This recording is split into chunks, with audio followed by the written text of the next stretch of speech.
Ang mabuting balita ng Panginoon ayon kay San Lucas. Nang oras din iyon, si Jesus ay napuspos ng galak ng Espiritu Santo. At sinabi niya, "Pinasasalamatan kita, Ama, Panginoon ng langit at lupa, sapagkat inilihim mo sa marurunong at pantas ang mga bagay na ito at inihayag mo sa mga taong ang kalooban tulad ng sa bata. Oo, Ama, sapagkat dayon ang ikinalulugod mo. Ibinigay sa akin ng aking Ama ang lahat ng bagay. Walang nakakikilala sa anak kundi ang Ama, at walang nakakikilala sa Ama kundi ang anak at yaong marapating pagpahayagan ng anak." Kumarap si Jesus sa mga alagad at sinabi na di naririnig ng iba, "Mapalad kayo sapagkat nakita ninyo ang inyong nakikita ngayon. Sinasabi ko sa inyo, maraming propeta at mga hari ang nagnasang makakita ng inyong nakikita ngunit hindi nila nakita. Hinangad din nilang mapakinggan ang inyong naririnig ngunit hindi nila napakinggan." Ang mabuting balita ng Panginoon. Pinupuri ka namin, Panginoong Hesukristo. Unang pagbasa. Pagbasa mula sa aklat ni Propeta Isaias.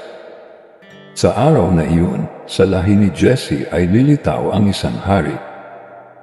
Tulad ng supling mula sa isang tuod. Mananahan sa kanya ang espiritu ng puon.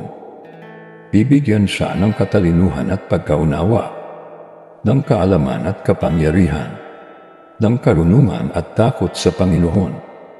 Kagalakan niya ang tumalima sa puon. Hindi siya hahatol ayon sa nakikita o batay sa narinig sa iba. Bibigyan niya ng katarungan ng mga dukha. Ipagtatanggol ang karapatan ng mga kawawa. Ang salita niya ay parang tungkod na ipapalaw sa malulupat. Ang hatol niya ay kamatayan sa masasama.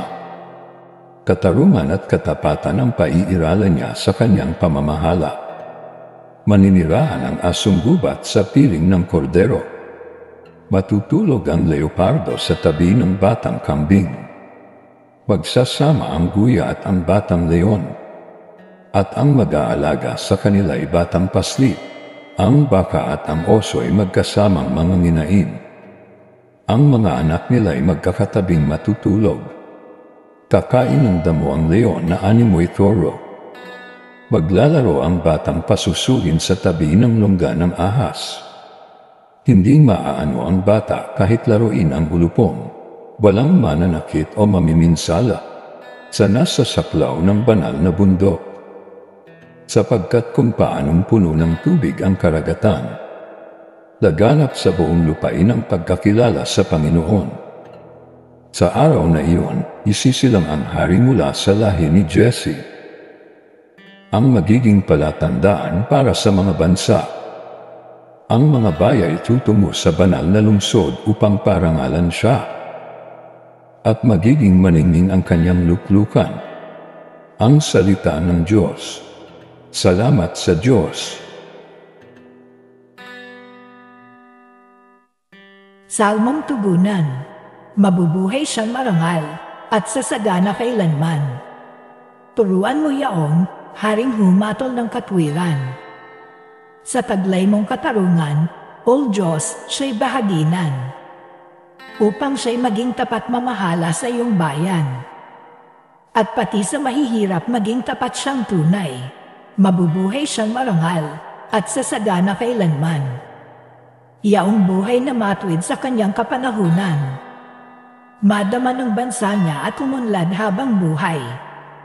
Yaong kanyang kaharian ay palawak ng palawak. Mula sa ilog Euphrates, sa daigdig ay kakalat. Mabubuhay siyang marangal at sasagana kailanman. Kanya namang ililigtas ang sino mang tumatawag. Lalo yaong nalimot ng mga taong mahihirap. Sa ganitong mga tao ay siya'y lubhang nahahabag. Sa kanila tumutulong upang sila ay maligtas. Mabubuhay siyang marangal at sasagana kailanman. Nawaya ang kanyang ngalan ay huwag nang malimutan. manatiling laging bantog na katulad nitong araw. Nawa siya ay purihin ng lahat ng mga bansa. At sa Diyos, silang lahat dumadalangin. Hari nawa pagpalain kaming lahat, tulad niyang pinagpala. Mabubuhay siyang marangal, at sasagana kailanman.